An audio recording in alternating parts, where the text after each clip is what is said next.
Oh, Brothers of the Axe. It's Joe. I'm out here on the bench tonight.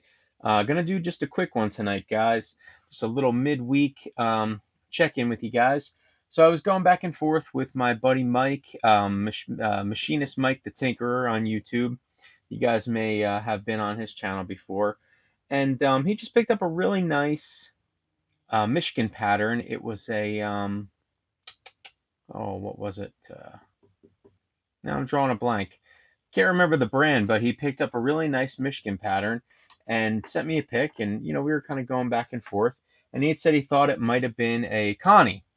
Um, so, I let him know I think it's a Michigan, and here's why. And he had said, he had thanked me for the information. And he said that he's relatively new to the axe game. A couple months he's been in it, but he had asked me to kind of how do I know the difference? And I mean, I guess the reality is I've just been doing this long enough to where I've seen a bunch of different axes come through my hands over the 15 years or so that I've been playing around with these things and done my research and all that good stuff. So you just kind of after a while you kind of just get to sort of know what patterns are what. But this one's more for the newer axe guys. You guys may not have that vast of a collection yet, so you may have never really seen any of these patterns next to one another before. And I know that there's a few different pattern charts that are floating around on the internet, and they're great.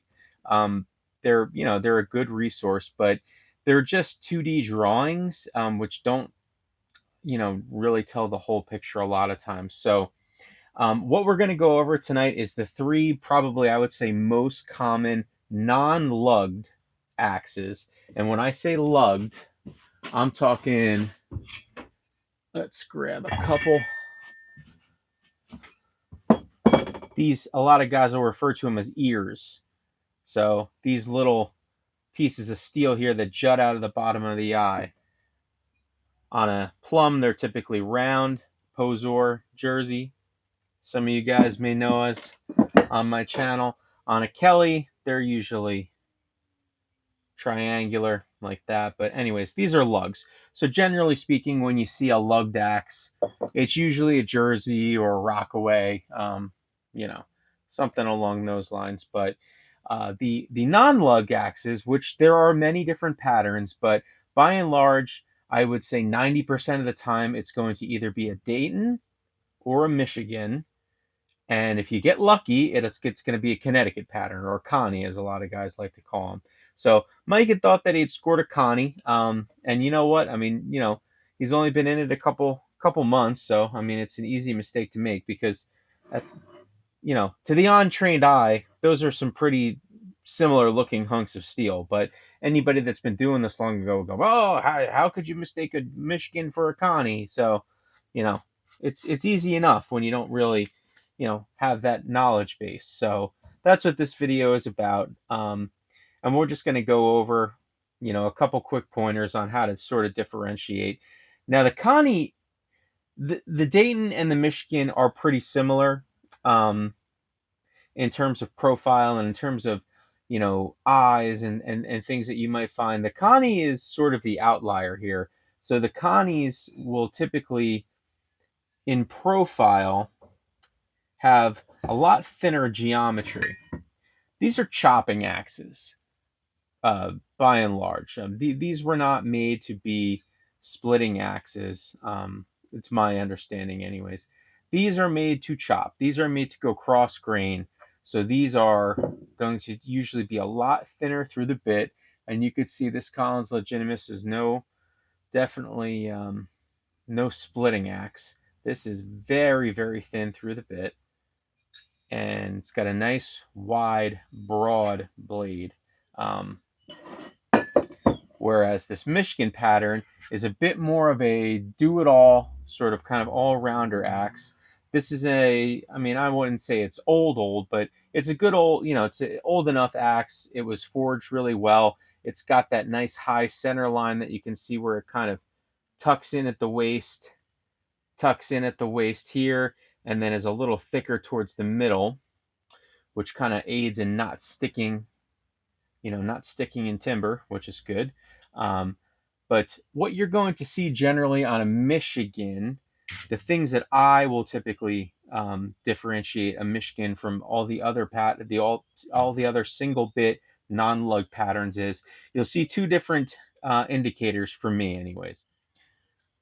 So on a Michigan, your pole is typically going to have rounded corners to it. You're not going to have that hard edge, and it's usually going to stay narrow and tucked, and then right past the eye, you'll usually see a pretty dramatic flare on the top and a little bit, or pardon me, on the bottom, pretty dramatic flare, on the top, gradual flare. And then the other big indicator too is on the heel and on the toe of the axe, you'll typically see a rounded corner. So you can see here that corner it's not, when I say sharp, I don't mean the edge. I just mean the angle here is not very sharp. It's kind of a radius corner on the heel and on the toe. Um, so those are, some quick sort of indications of a Michigan. And honestly, this is a pretty overlooked pattern, I have to say. Um, for a while, I kind of, poo-pooed them and kind of turned my nose up at them, but recently I've been really starting to appreciate these patterns. And I can't remember who it was that I was talking to, but somebody had made the point that, if these patterns were no good, you wouldn't see as many of them as you did. So something to be said for that. Now, the cousin, I feel like, to this Michigan here is the counterpart, I would say, would be the Dayton. And I'm pretty light on Daytons right now. I don't have one that's unhung. So I'm just going to use this Kelly Perfect. This is a 2-line Kelly Perfect Dayton. And aside from having the phantom bevels, this is a pretty prototypical, quintessential lines for a Dayton pattern. So what's going to differentiate the Dayton pattern from the Michigan is typically the pole is going to be nice and square. You're not going to see those rounded corners on a Dayton pole. And then again, you're going to have a more gradual sweep on the Dayton.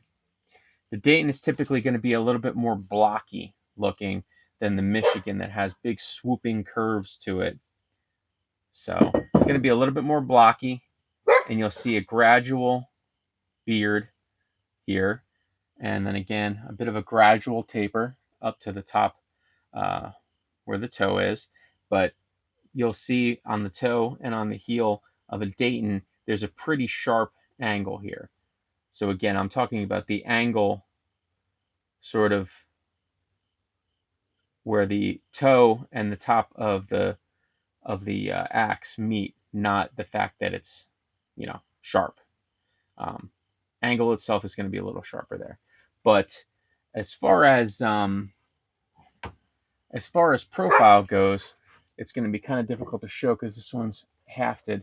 As far as profile goes, pretty similar looking axes, I would say. They're going to do similar work. From what I understand, these Michigans were made for a different sort of timber than the Daytons are.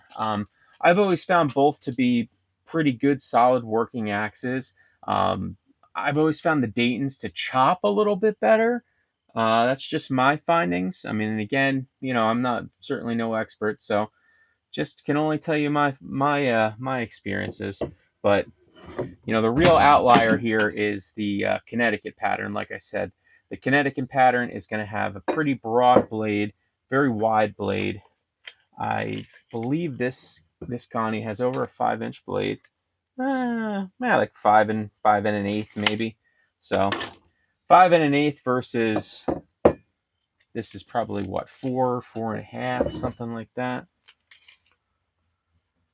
4 3/4 is a pretty full bitted Michigan here, and then this one is probably a little less wide. Yeah, this one's about 4 1/4. Yeah, about 4 1/4 or so. This Dayton. So, anyways, I'm kind of getting off on a tangent and I'm kind of rambling here. But one other point with the Connies is usually the Connies, their pole will typically kind of taper in a little bit, kind of almost like a bullet.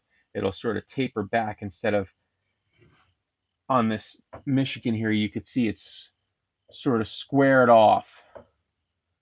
Those lines kind of continue on the tangent there. Whereas this Connie, they kind of tuck in. And I could be wrong, but almost every Connie I've ever hung has had a elongated, thinner eye. Not sure why that is. I'm not sure why the manufacturers did it that way, but almost every Connie I think I've ever hung has had a little bit wider, elongated eye. So, like I say, guys, just a quick one tonight. Just out here enjoying the weather, enjoying a nice cup of coffee, listening to the idiot dog bark in the background. But Mike, I hope that answers a couple of your questions, and maybe I could clarify a little bit on some of the patterns for some of you newer guys. You guys that have been in the game a long time, this is probably one you could skip through or not. But anyways, guys, if you're new here, give me a like, give me a subscribe. I mean, we're doing new stuff all the time. I got a bunch of chopping videos down the line that I'm looking to do. So I'd appreciate your support. But as always, guys, we're going to keep our axes waxed and we're going to have a good night. And I will see you guys on the next one. Take care.